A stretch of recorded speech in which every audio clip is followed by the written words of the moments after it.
Aunty आपका नाम क्या है? कला देवी। आप कहाँ से आई हैं?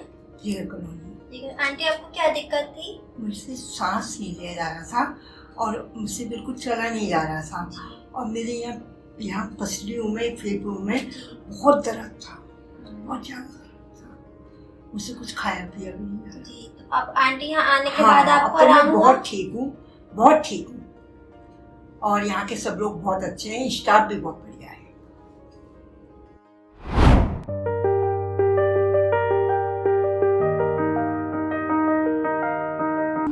डॉक्टर नीता गुप्ता है और मैं मुरादाबाद जिगर कॉलोनी की रहने वाली हूँ। मेरी मम्मी को प्रॉब्लम हुई थी फेफड़ों में, उनके पानी भरा हुआ था एक्चुअल में।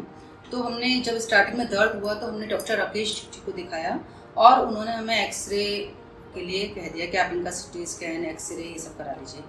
बट कराकर उनको कुछ डाउट्स रहे कि पानी है बस, और उन्होंने यहीं पर एक चिरंजीवी हॉस्पिटल है वहाँ पर पानी निकलवा दिया।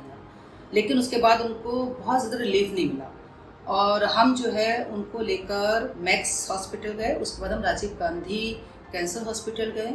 हमें पता चला कि उनको कैंसर की प्रॉब्लम है। लेकिन वहाँ पर भी क्या था कि उनका पेट स्कैन हुआ और एक्सरे हुए, लेकिन वहाँ से जो उन्होंने मेडिसिन दी, बस वो मेडिसिन दे दी, कोई श्योरिटी नहीं दी किसी भी चीज़ की कि कब तक ठीक हो सकती है या क्या इम्प्रूवमेंट हो सकता है। फिर मुझे मेरे एक फ्रेंड से पता चला डॉक्टर अंकित वर्मा जी के बारे में। तो जब देखा कि मुरादाबाद में ही अपने ही शहर में डॉक्टर अंकित वर्मा डॉक्टर हैं, तो हमने सोचा एक बार इनसे भी कंसल्ट कर लिया जाए।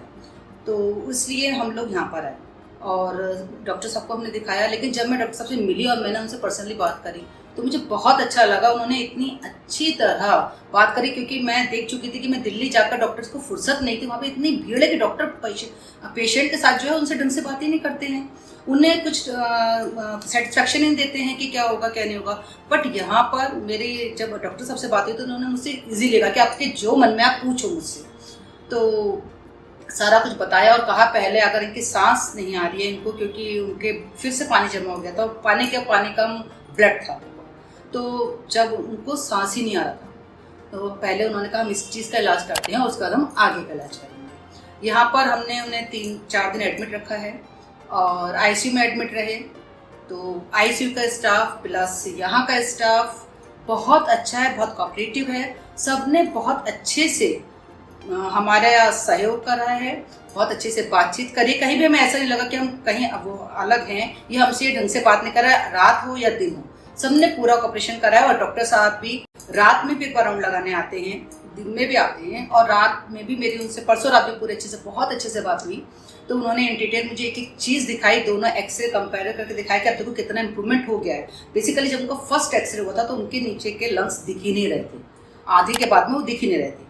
बट जो अब उनका एक्सरे हुआ तो उसमें वो सब चीज़ें क्लियर हो गई हैं, दिखने लगी हैं। तो काफ़ी इंप्रूवमेंट है। मेरी मम्मी से बात भी हुई है तो मम्मी को भी काफ़ी आराम लग रहा है। बेसिकली देखिए पेशेंट को अंदर से आराम लगना चाहिए, तो उन्हें भी आराम लग रहा है। तो बहुत अच्छा है कि हमें हमारे ही शहर में कितने अच्छे डॉक्टर मिल गए। जो चीज़ हमें दिल्ली जाके करनी पड़ी थी, बेसिकली वो कीमोथेरेपी भी यहाँ पे कर लेते हैं, बट हमने वो चीज़ जाकर दिल्ली करानी पड़ी क्योंकि हमें यहाँ का पता ही नहीं था। तो अब हमारा दिल्ली आना जाना बच गया है, क्योंकि वह उससे अच्छा ट्रीटमेंट हमें यहाँ भी मिल रहा है। Thank you so much.